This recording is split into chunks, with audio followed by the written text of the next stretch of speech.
Very welcome back. Now, our next guests are facing every parent's worst nightmare, the prospect of losing their children. When the Heffernans decided to plan for a family, they had no idea that they each carried a defective gene which would result in both their children inheriting a rare and sadly fatal disorder of the nervous system. It's known as Battens disease.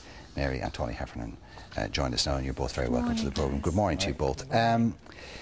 There's only 2 people with Battens disease in the country, and unfortunately both of them are your children. Would you like to tell us what Battens disease is? Which one of you wants to take that? Maybe Tony. Battens disease is a very rare neurological degenerative condition, which means that the brain doesn't work correctly because it's missing some proteins to clean cells. And what it does is that as the proteins are not there, the cells don't work correctly and they don't clean themselves, and deposits build up and it starts shutting down the entire body until it becomes fatal, or gradually over time. So in terms of your eldest child, Saoirse, who's what, nearly 5 now, is it? 5 in June. 5 in June. So what has happened to her? How has her illness progressed?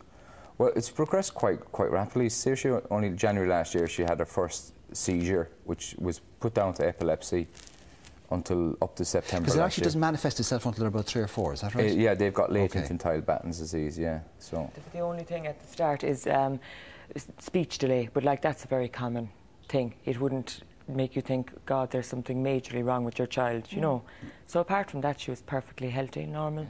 Every other way she developed normally up to about the age of 3. But I mean, surely that when she had the first seizure, you knew straight away there was something wrong. Oh yeah, I did straight away. But again, like, brought her in, she was rushed into the hospital, and between the January and the March, she was diagnosed with epilepsy. And you know, we were delighted, to be honest, that we had a diagnosis so fast, because you know, you can wait for maybe years to get a proper diagnosis.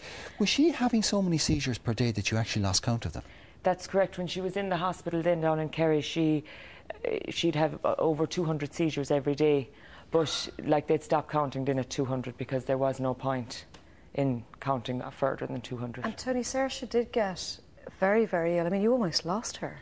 We did, yeah. She progressed very rapidly. Up to January this year, we were at Make-A-Wish Centres to Euro Disney. She had a great time there, dancing, singing around the place. And then moved on from there. When she got home 2 days after, she got a turn and off she went to hospital for over a month.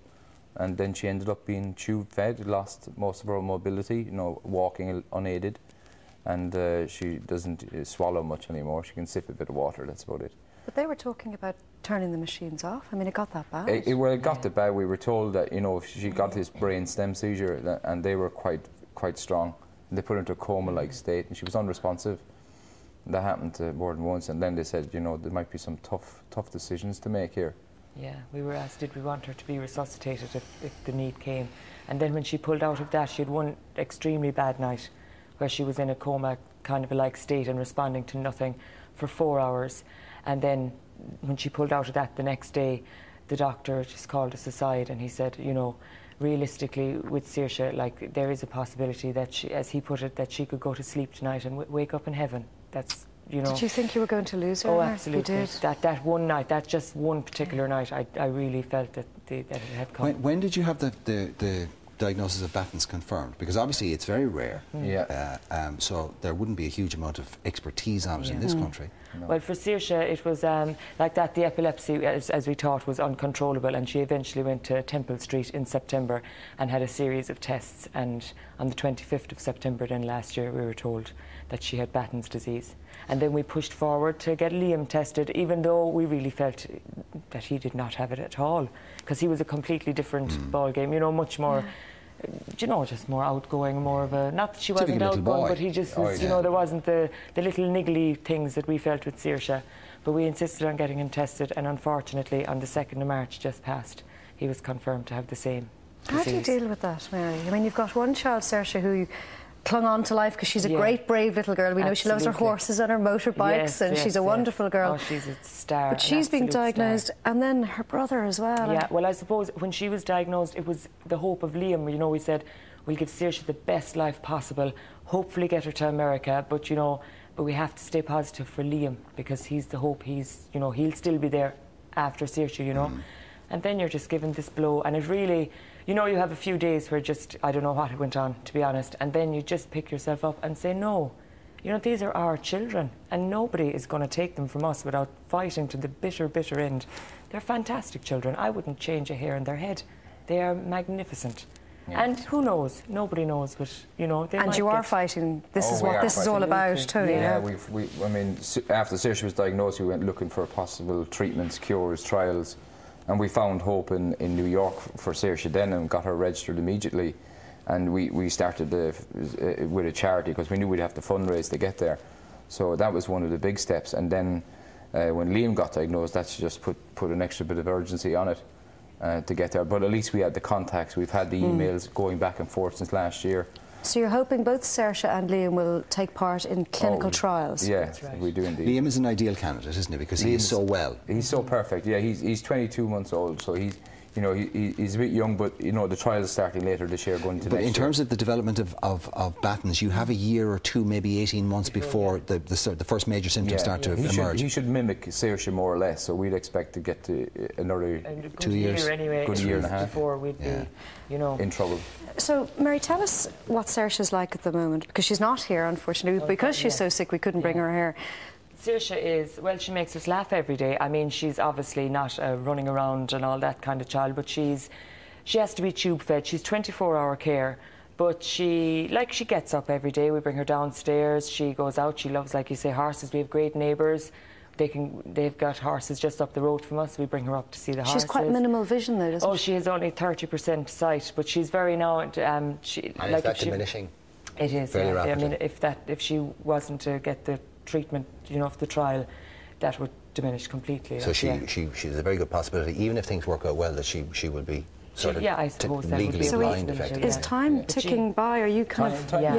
There's an urgency about it because Battens sees that won't stop for the kids. That's it, yeah. It just keeps going. They go through patches. Saoirse had a great few weeks. I mean, after January, when we thought we'd lose her, I mean, then, like, she nearly started walking by herself again, the little fighter.